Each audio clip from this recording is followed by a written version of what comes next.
हाँ जी, देखो बेटा मैनूं पता तुहानूं सारिਆਂ ਨੂੰ 6th चैप्टर ਜਿਹੜਾ ਮੁਸ਼ਕਿਲ ਲੱਗਦਾ ਹੋਣਾ, ਇਸ ਲਈ ਪਹਿਲਾਂ ਤੁਸੀਂ ਅੱਛੀ ਤਰ੍ਹਾਂ ਆਪਣੀ ਫਰਸਟ ਯੂਨਿਟ ਜਿੰਦੇ ਚੋਂ 3 ਕੁਐਸਚਨਸ ਅਟੈਂਪਟ ਹੋਣੇ ਆ, ਉਸ ਤੋਂ ਬਾਅਦ ਸੈਕਿੰਡ ਯੂਨਿਟ ਦੇ ਵਿੱਚ 5th ਚੈਪਟਰ ਔਰ 6th chapter up to B ਤੱਕ ਵੀ ਕਰ ਲੋਗੇ ਨਾ ਤਾਂ ਵੀ ਮੋਰ ਦੈਨ ਸਫੀਸ਼ੀਐਂਟ ਹੈ। ਉਸ ਤੋਂ ਬਾਅਦ ਮੈਂ ਤੁਹਾਨੂੰ ਇੱਕ ਵਾਰ ਤਾਂ ਚਲੋ ਕੰਪਲੀਟ ਕਰਵਾਉਂਗੀ, ਉਸ ਤੋਂ ਬਾਅਦ ਆਪਾਂ ਮੇਨ 2 ਚੈਪਟਰਸ ਕਰਨੇ ਆ, ਵਰਕ ਪਾਵਰ ਐਂਡ ਐਨਰਜੀ ਔਰ ਦੂਸਰਾ ਚੈਪਟਰ ਹੈ ਆਪਣੇ ਕੋਲ ਫ੍ਰਿਕਸ਼ਨ। ठीक है, उनके लिए फ्रिक्शन तो सॉरी पिछली बार हो गया सी मोमेंटम वाला वै लास्ट। हुण देखो सब तो पहला इहदे च आंदा वै motion in a circle. Motion in a circle देखो in dynamics some time a body is force to move along a given curve under some restrictions. This type of motion is called motion under constraints. जिथे कुछ restrictions दे नाल motion हुंदा उहनूं की बोलिया जांदा motion under constraints का मतलब हुंदा बाधा डालना। In this section we shall discuss the motion of a body along a circular path. हुण देखो 3 तरह का मोशन हो सकता सर्कल दे अलॉन्ग मतलब सर्कल दे उपर मोशन होना, ठीक है। एक हुंदा सर्कल दे अलॉन्ग जिवें कि माला दे मोती हुंदे आ वायर दे विच बन्ने लगाए हुए, या फिर इनसाइड द सर्कल जिवें एक सर्कस दे विच मोटरसाइकलिस्ट तुहानूं पता वॉल दे विच जिहड़ा उहदे अलॉन्ग मूव करदा, that is the motion of a heavy particle force to move along inside a sphere. For example a motorcyclist moving inside a sphere in a circle. So 3 तरह के हो गए, एक उपर, एक अलॉन्ग, एक अंदर नूं। हुण देखो motion along a horizontal circle की गल करते हैं। हॉरिजोंटल सर्कल किहड़ा जिवें एक चीज़ ते खड़ा होया गोला जिहा, इत्थे हुण कोई एक पार्टिकल इहदे उपर मूव करता पिया। Let P be the any arbitrary position of the particle. Position of the particle दे विच देखो हुण अगर 2 डायमेंशनल की गल करिए तो उनका एक्स कोआर्डीनेट भी होएगा, वाई कोआर्डीनेट भी होएगा।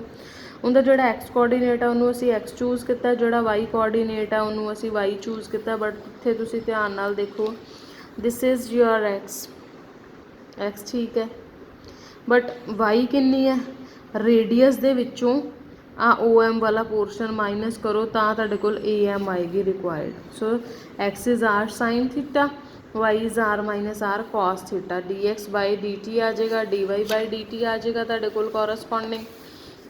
सो d x by d t दे विच थीटा नूं 0 पुट करोगे टेनेंशियल कंपोनेंट ऑफ वेलोसिटी एट ए आ जाएगा। अगर थीटा नूं 0 पुट करोगे नॉर्मल कंपोनेंट ऑफ वेलोसिटी आ जाएगा वाई वाले पोर्शन च। थीटा नूं 0 पुट करन दा मतलब की है कि ये जिहड़ी टर्म इन्हां विच कोई 0 नहीं है, इहदा मतलब ये इहदे उपर ही लाई करदी है, ठीक है। उस तो बाद अगेन डिफरेंशिएट करोगे तुहाडे कोल अगेन वैल्यूज़ आ जाएगी। मेन तुसीं लर्न की करना कि tangential component of velocity is r d square theta by d t square और d omega by d t, और it can be d square x by d t square simply. इसी तरह normal component of velocity आ जाएगा। Corollary दे विच if particle describes a horizontal circle of radius r, statement अगर describe horizontal circle किया गया है with speed v, then its acceleration will be v square upon r towards the normal, ठीक है। नाउ इनका प्रूफ देख लो, प्रूफ दे लई की है वो कहते अगर if particle describe horizontal circle of radius R with constant speed v है, then angular velocity omega is constant and omega is v by r, that implies d omega by dt is 0. So tangential component of acceleration 0 है, normal component of acceleration जोड़ा v square upon r है। उस तो बाद अपने कोल है centripetal force. Centripetal force दे विच है if a particle of mass m moves along a circle of radius r with uniform speed v, then it has an acceleration। Centripetal force दे विच है कि अगर कोई पार्टिकल जोड़ा सर्कल के अलॉन्ग घूमता, मतलब सर्कल के किनारे किनारे ते घूम रहा है with velocity with uniform speed v, radius circle की आर है, एक्सलरेशन उनकी v स्क्वेयर बाय आर होएगी, या की बोलिया जाएगा आर इंटू ओमेगा स्क्वेयर जो असी पहला भी फाइंड आउट की सी। सो अगर एक्सलरेशन आ वै दैन फोर्स की होएगी एम एफ दे equal, so either it will be equal to m into v square by r और it will be equal to m r omega square, that is. और अगर वो एन रेवोल्यूशनस पर सैकेंड आंदा, मतलब 1 सैकेंड के एन बार घूम जाता है चक्कर लगाता है, दैन उनकी उस टाइम च ओमेगा की होएगा 2 pi n, that is centripetal force is 4 m r n square pi square. इनकी तुहानूं मैं एक एग्जाम्पल करवा रही हूँ, एग्जाम्पल नंबर 1। इंदिया पहला तुसीं सिर्फ चाहे एग्जाम्पल्स ही कर लो। इस तो बाद मैं नेक्स्ट चैप्टर शुरू करवा देना।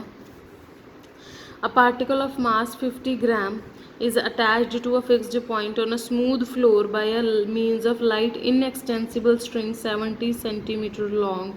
If particle is moving with the uniform speed of 12 revolutions per minute, find the tension in the string। इत्थे RMP ਦਾ ਮਤਲਬ ਹੈ revolutions per minute।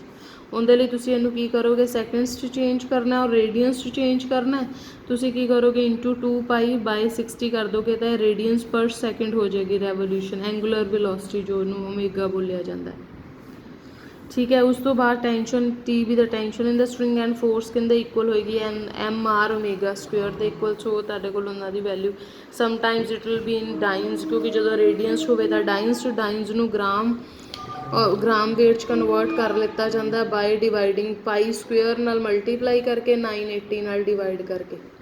ਪਾਈ ਸਕੁਅਰ ਕੀ ਹੈ 22/7 to 22/7 ਡਿਵਾਈਡਡ ਬਾਈ 980 ਗ੍ਰਾਮ। ਉਸ ਤੋਂ ਬਾਅਦ ਨੈਕਸਟ ਹੈ particle describe a circle of radius R making 1 revolution in n seconds. n seconds 'ਚ ਕਿੰਨੀਆਂ ਰੈਵੋਲੂਸ਼ਨ ਹੈ 1, ਤਾਂ 1 ਸੈਕਿੰਡ 'ਚ ਕਿੰਨੀ ਰੈਵੋਲੂਸ਼ਨਸ ਹੋਣਗੀਆਂ 1/n। ਦੈਟ ਮੀਨਸ ਓਮੇਗਾ ਕੀ ਹੁੰਦਾ ਰੈਵੋਲੂਸ਼ਨਸ ਪਰ ਸੈਕਿੰਡ, ਉਹਨੂੰ ਅਸੀਂ ਰੇਡੀਅਨਸ ਪਰ ਸੈਕਿੰਡ ਦੇ ਵਿੱਚ ਕਨਵਰਟ ਕਰ ਲਿਆ। ਔਰ circle of radius of circle ਕੀ ਆ r, so v is r omega ਆ ਗਿਆ। And also we know that taking derivative on both side dv/dt। ਅੱਛਾ, ਜੇ ਇੱਥੇ ਐਕਸਲਰੇਸ਼ਨ ਪੁੱਛੀ ਹੁੰਦੀ ਉਹ r ਓਮੇਗਾ ਸਕੁਅਰ ਆਏਗੀ ਸੀ।